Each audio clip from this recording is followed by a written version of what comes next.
So the first thing God might be doing while you wait is just preparing.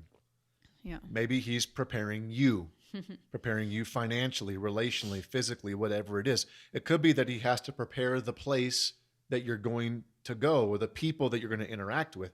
We don't get to see behind the curtain Yeah. of what God's doing, but in the waiting, God might be preparing.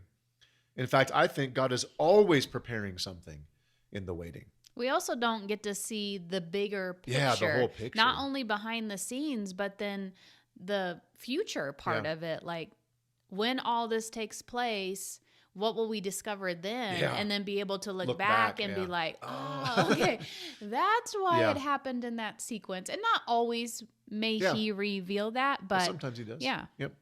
So in the book, I use the example of Abraham and Sarah as the first example, waiting on the promise of a son, an heir to carry on the family name and fulfill God's calling, Yeah. that Abraham's descendant would bless the whole world, which ultimately was a prophecy about the Messiah, about Jesus coming from the seed of Abraham, dying for our sins, rising from the dead, thus blessing the whole world.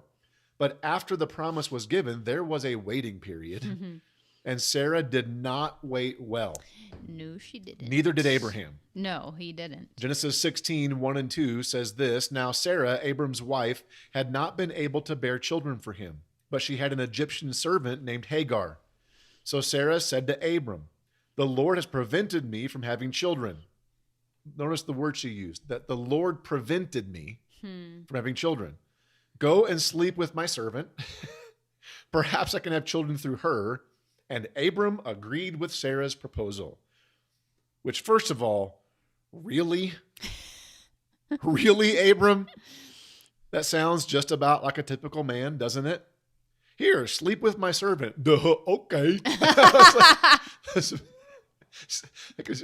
it sound like what a guy would say? Yes. So besides the stupidity of Abraham, what I said in my book was this.